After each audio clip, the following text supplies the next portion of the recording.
देखिए, इस तरीके का शब्द का व्यवहार प्रधानमंत्री जैसे पद पर बैठे हुए लोग के खिलाफ ममता बनर्जी की कम शिक्षा वाली संस्कृति दिखाती है, जो लैक ऑफ एजुकेशन जिसे बोलती है। मैं डायरेक्ट बोल रहा हूं, you are not properly educated and you are not eligible to be the chief minister of a state which is West Bengal. मुझे लगता है कि ममता बनर्जी को सीखना चाहिए राजनीति में क्या बोलना है, क्या बोलना नहीं है। तो मुझे लगता है कि ममता बनर्जी को प्रधानमंत्री जी ने जो सवाल पूछे हैं कि आप विश्वकर्मा योजना क्यों यहाँ पे लागू होने नहीं देते, अगर लागू होने दीजिए। कितने एप्लीकेशन पड़े हुए हैं, प्रधानमंत्री जी ने बताया कितने लाख का एप्लीकेशन पड़े हुए हैं, आप क्यों अलाउ नहीं कर रहे हैं? आप आयुष्मान भारत यहाँ पे क्यों लागू नहीं कर रहे हैं? आयुष्मान भारत लागू करिए, साथ में आपका जो स्वास्थ्य साथी है चलने दीजिए, कोई फर्क नहीं पड़ता। उसमें अपना फोटो लगाया है आपने, तो यहाँ पे ये भी चालू करने दीजिए। आप अगर चाहते हैं कि आयुष्मान भारत यहाँ पे लागू होगा तो वहां पे क्या प्रधानमंत्री जी का फोटो नहीं रहेगा, तो क्या शहबाज शरीफ का फोटो रहेगा, पाकिस्तान के प्रधानमंत्री का फोटो रहेगा क्या इसमें? देखिए, ऑपरेशन सिंदूर भारत की सेना की एक बहुत बड़ी जीत है और उसको हम सेलिब्रेट करेंगे। तृणमूल कांग्रेस को भी सेलिब्रेट करना चाहिए, लेकिन वो सेलिब्रेट नहीं कर पा रहे हैं। उन्होंने बोला था कि हर ब्लॉक में तृणमूल कांग्रेस की जुलूस निकलेगी तिरंगा के साथ। हमारे यहाँ देखा देखी उन्होंने शुरू किया था। आप एक भी वीडियो निकालिए जहां पे पावर में होते हुए बीजेपी से ज्यादा लोग तिरंगा लेकर टीएमसी के जुलूस में निकले हैं, नहीं निकल रहे हैं। अब डायमंड हार्बर में जहां जो लोग वोट बैंक है, जिसे दुधेल गाय बोलते हैं, निकालिए तिरंगा लेकर, कितना हिम्मत है। उनको चैलेंज करे कि आज चुनाव कराइए, मैं तैयार हूँ। चुनाव तो समय में ही होगा, तय समय में होगा। ये चैलेंज की बात नहीं है।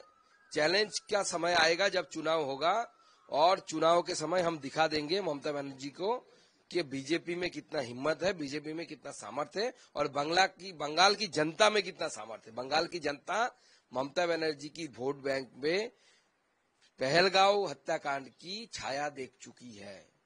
पहलगांव में जैसे उग्रपंथियों ने आकर हिंदू देखकर उनके पतियों को मारा, ऐसे ही मुर्शिदाबाद में ममता बनर्जी की पार्टी के काउंसिलर, ममता बनर्जी की पार्टी की एमएलए ने हिंदुओं के घर जलाए, हिंदुओं के घरों के ऊपर हमला किया, हिंदुओं की महिलाओं की इज्जत लूटने की कोशिश की। ये भी कह रहे हैं कि बयान के तहत करते हैं, संदेश खाली कराया, मालदा कराया, एनआरसी को लेकर कितना किया है। मुझे लगा कि आप सेना को सम्मान देंगे। आप तो सिक्किम गए ही नहीं क्योंकि आप डरते हैं कि सिर्फ विदेश घूमते हैं, ये कह रहे हैं। आतंकवादियों को क्यों नहीं गिरफ्तार किया आपने?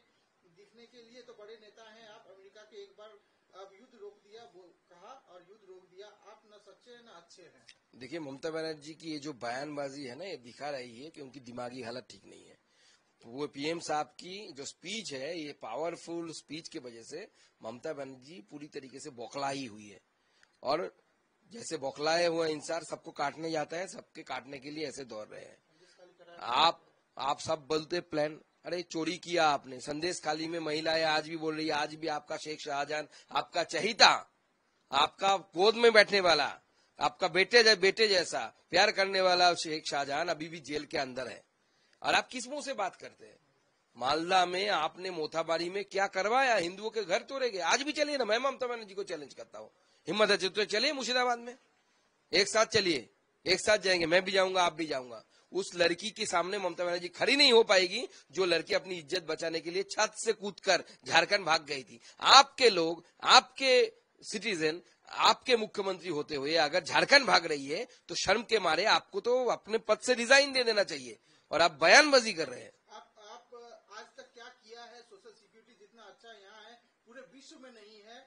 और पीएम मोदी को मैं चैलेंज करता हूँ, मेरे साथ टीवी डिबेट में बैठिए, आमने सामने सवाल जवाब होगा। गार्बेज ऑफ लाइज है आप। देखिए, प्रधानमंत्री के खिलाफ इस तरीके को वर्ड गार्बेज ऑफ लाइज वगैरह ये इस्तेमाल करना मुझे लगता है कि ये सही नहीं है। फिर से उनके कुशिक्षा को ये बार बार दिखाते हैं, और डिबेट में जिस तरीके का चैलेंज वो कर रहे हैं, उनके प्रधानमंत्री की क्या जरूरत है? मेरे सामने बैठ जाइए आप, कितना हिम्मत है आप में? आप बैठिए ना। आप डिबेट में गए थे कुछ साल पहले, सागरिका घोष जो आपके ही पार्टी के एमपी है, वहां पे 2 सवाल ले नहीं पाए, हिम्मत नहीं हुई। एक एडुकेटेड लड़की की सवाल नहीं ले पाए, आप वहां से भाग के आए उनको नक्सल बोल के। आज वही नक्सल संगीता घोष, आपके सागरिका घोष आपके चाहते बन गए। तो आप सवाल सुनने की हिम्मत नहीं है आपने।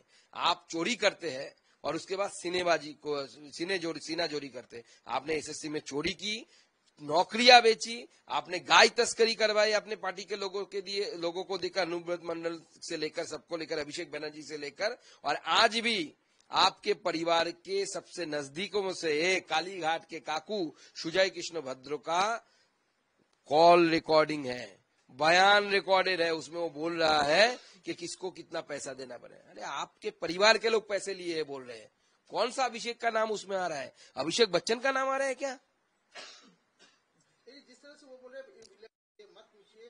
पिछले मीटिंग में जब वो मुझे 7 मिनट का टाइम दिया था, चंद्रबाबू नायडू सपोर्ट मिला था, असम के सीएम को मिला था, लेकिन मुझे नहीं मिलता। मैं सब बर्दाश्त कर सकती हूँ लेकिन अपमान नहीं।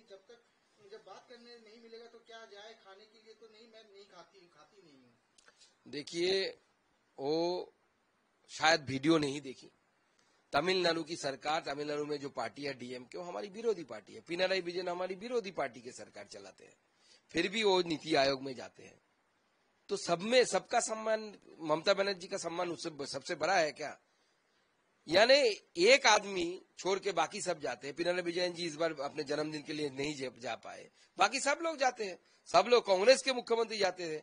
आपने देखा आंध्र प्रदेश के मुख्यमंत्री पीएम साहब से मिल रहे थे, हमारे डीएमके के मुख्यमंत्री, झारखंड के मुख्यमंत्री हेमंत सोरेन जी सब मिल रहे थे। तो ममता बनर्जी क्या है? इनसे अलग है क्या? नोबेल लॉरेट है क्या? क्या नोबेल भी मिला है उनको पढ़ाई लिखाई में? क्या चीज है जिसके लिए वो खुद को अलग दिखाने की कोशिश कर रहे हैं? जो बात कर रहे हैं वो कौन है? मामला सुलझाने में लगे हैं, अब तो कोर्ट भी अपने इशारे में चलाते हैं। देखिए, इस तरीके का बयान एक मुख्यमंत्री द्वारा दर्शाता है कि भारत की जुडिशियरी पे मुख्यमंत्री जी का, हमारे मुख्यमंत्री जी का कोई विश्वास नहीं है। इसलिए मुझे लगता है कि मुख्यमंत्री पद पर बैठे रहने का उनका कोई औचित्य नहीं है, वो बैठने की योग्य नहीं है। और आप किस मुंह से ये बात करते हैं?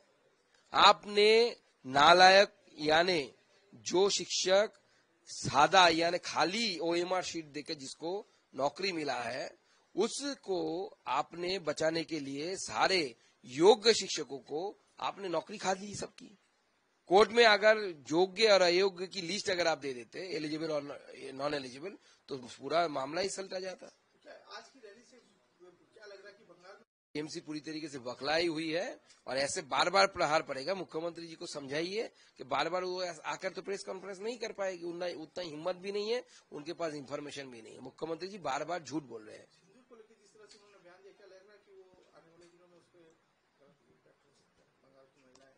देखिए, बंगाल की महिलाएं को पता है कि मुर्शिदाबाद में भी सिंदूर देख कर ही मुर्शिदाबाद में घरों में हमला हुआ था और ममता बनर्जी की पुलिस चुपचाप खड़ी रही। ममता बनर्जी के एमएलए, एमपी सब इसमें शामिल रहे। ये हम नहीं बोल रहे हैं, हाईकोर्ट द्वारा नियुक्त किया गया 3 सदस्यीय टीम बोल रहा है। तो ममता बनर्जी बोले हाईकोर्ट भी झूठी है, सब झूठे हैं, सब दुनिया में सब झूठे हैं, सब खराब है, सब चोर है, एकमात्र ममता बनर्जी सबसे अच्छी है। इस तरीके के मेगानोमैनियाक को साइकियाट्रिस्ट पेशेंट माना जाता है और उन्हें डॉक्टर दिखाया जाता है। डॉक्टर दिखाना चाहिए ममता बनर्जी को। His mental health is not good. मांग करने से लाभ नहीं है, इस्तीफा देंगे नहीं। जब तक देहत्याग नहीं होता तब तक पदत्याग ममता बनर्जी नहीं करती।